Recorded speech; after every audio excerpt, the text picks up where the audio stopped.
What's that, Breaker? I don't know. Something's pulling the satellite out of orbit. Not something. Somebody. Cobra. Welcome back to Retro Wednesday at the Titanium Hangar. This is Mike, and today I want to talk to you about the first lame 10 G.I. Joe figures. Now, I have a history with this, but I want to get this off my chest because I'm going to start a series of videos that I'm going to talk about the entire vintage toy line. From 1982 to 1994, every figure, we'll touch on the vehicles because I have most of them or a lot of them, but getting into this, it's going to be an every figure review. But before I get into that, I want to be very positive in those videos, but I have a huge negative that I got to get in today with these lame first 10 figures. Yes, you see 16. I'll explain that. But I'm shocked G.I. Joe became the absolute biggest, greatest, most amazing action figure toy line in history with these lame 10 as their first year offering. We'll talk about this and more coming up.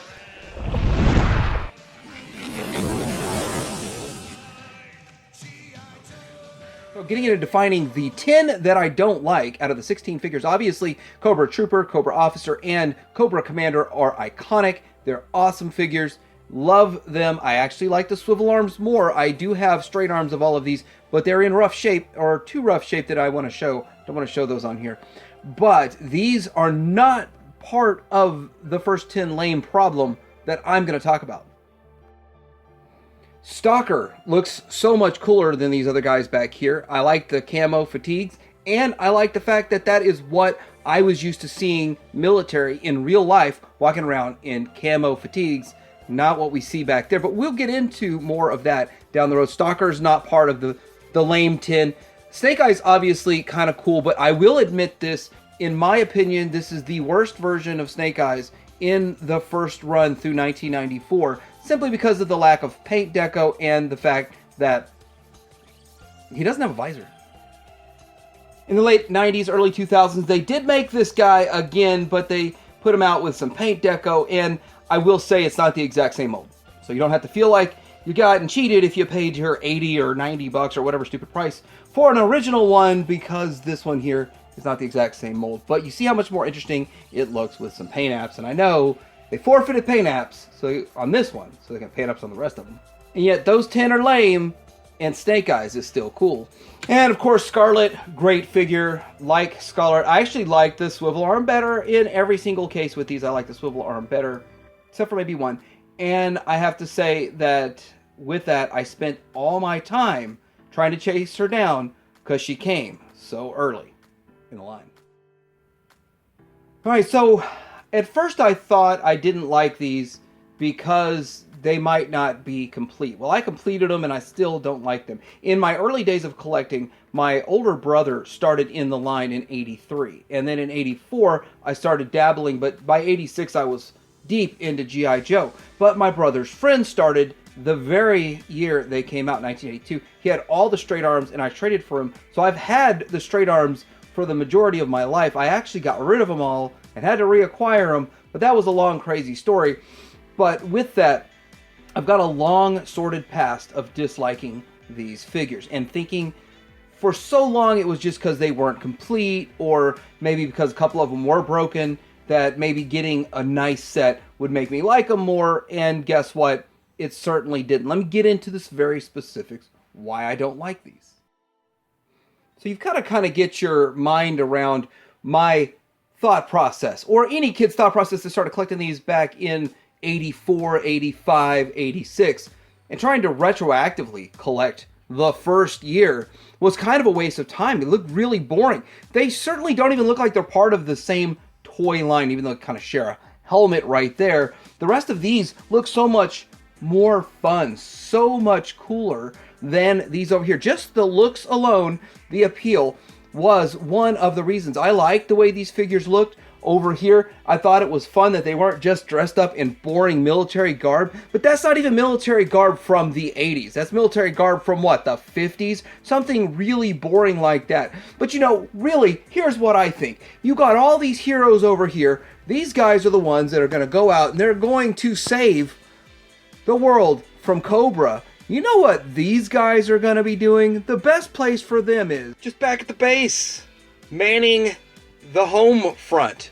Yeah, somebody's got to get there, and they gotta stay at home and take the phone calls, take the messages for the cool guys that are out there actually winning the wars, that are actually doing the good stuff. These boring dudes here, they can just sit back at the base. Don't worry about Stalker. He's just checking up on them. But yeah, they got to watch out for the prisoners and stuff. But that's where I envision these first 10 lamos. So next thing I want to talk about is the precious straight arms. This precious straight arm first versions everybody has to have. Well, I've got to tell you that precious straight arms are precious because they were really made with very bad quality. But you add 40 years to the poor quality thumbs and hands and fingers and crotches and feet. Now I've broken 2 crotches, 2 thumbs, and 4 feet. And almost all of that was in the original 12. And I have to admit that I am very, very careful, but yet hands break and thumbs break. And although getting just a standard figure with no accessories isn't really that expensive, even the straight arms aren't really all that expensive, it's still annoying and frustrating. Like, I actually broke this guy's thumb, and I went to go glue it back on because I was like, well, at least it'll still be there, and I lost it. It's no big deal. You can get another one in almost perfect condition for $20. It's not a big deal. But I liked swivel arms a whole lot better. I do not put a premium personally on a straight arm, but many collectors do, simply because it was the first one out and they gotta have the first one. But I do not like the straight arms versus the same exact figure that they put out with swivel is so much better. I want to get into talking about Zap. Zap is the worst broken finger figure in existence in the history, in the entire toy line. No other figure has more broken fingers, more broken thumbs than Zap. Now, I don't know if it was the lighter green, but the durometer that they used, is that what they use for the flexibility of the plastic, the hardness of the plastic? I had no trouble getting this figure here for, well, it was $40. It wasn't cheap, but still for $40. And I got him, and I put his bazooka in his hand. It worked. Zap with the swivel arm is the one that pops up most often with both of his thumbs. But it's almost 100% of the time new Zaps coming onto the market that are straight arm are missing thumbs or entire hands because of really poor QC. And for that, I really do not put a premium on straight arm versions.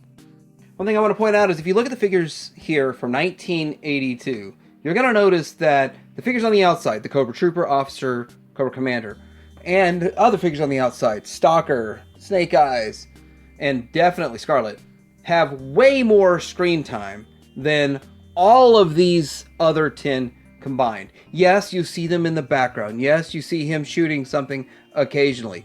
Yes, you do see Breaker a lot of the time. Breaker over here manning the 300-inch plasma screen. Did they not know plasma screens were going out of date? But there are some of these characters in the show, but for the most part, they're used as background characters and very, very low supporting roles. So for that, the demand really wasn't there for kids that started collecting in 84 and 85.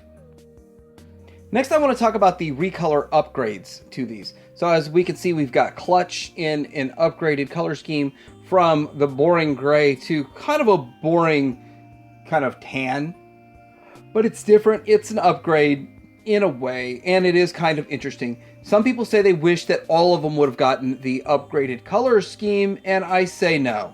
Glad they did not. And you want to know why I'm glad they did not? Because these two are still pretty cheap to get. Over here we have Grunt, and Grunt's still pretty cheap to get. Another thing you could do if you really wanted to go the extra mile, which I don't know if I'm even getting these on camera, is you can track down the accessory packs and get backpacks that are the right color that would match those guys.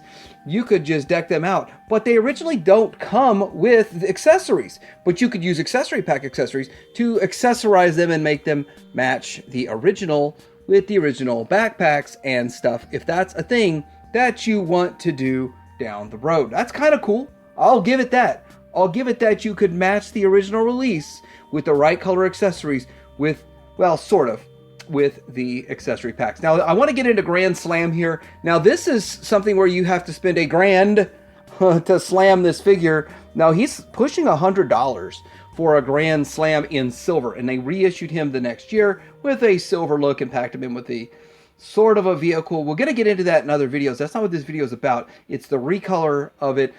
Does the silver look cooler than the orangish reddish color? I don't know. I'll leave that up to you, what you like more. But this guy's expensive, and I'm afraid to even change his band out because I don't want to break him.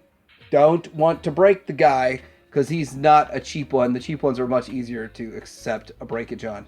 But anyhow, the recolors, they're kind of cool.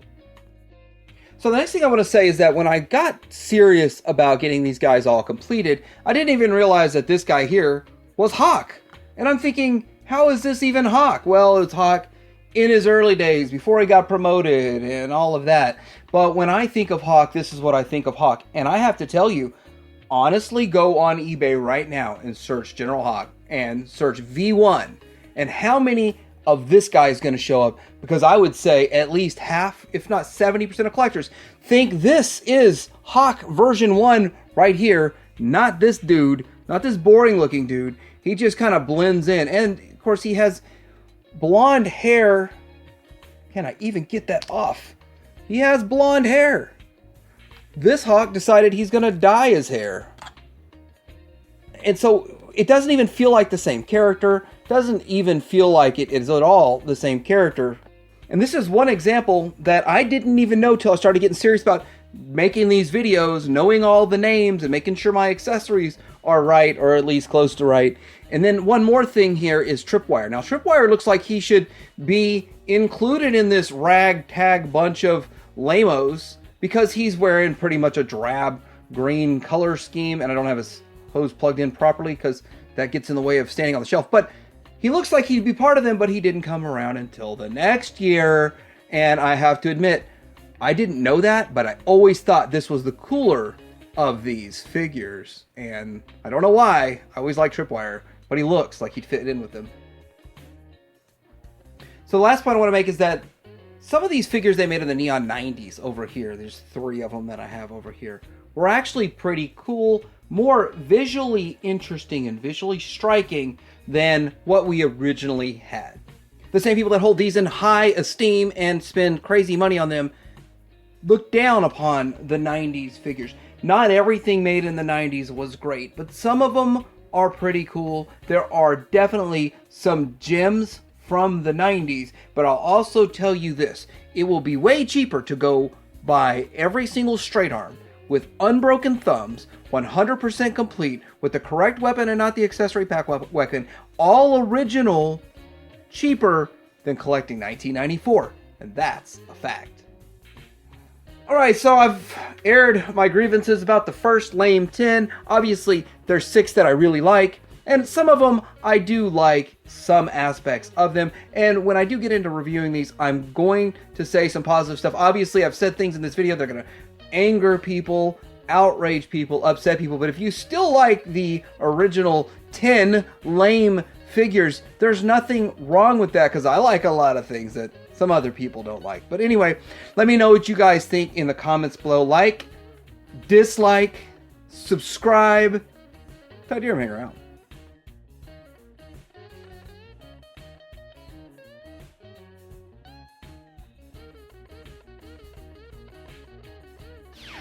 The Joes are plunged into unconsciousness, and when they awaken, the explosion has hurled them into an alternate reality.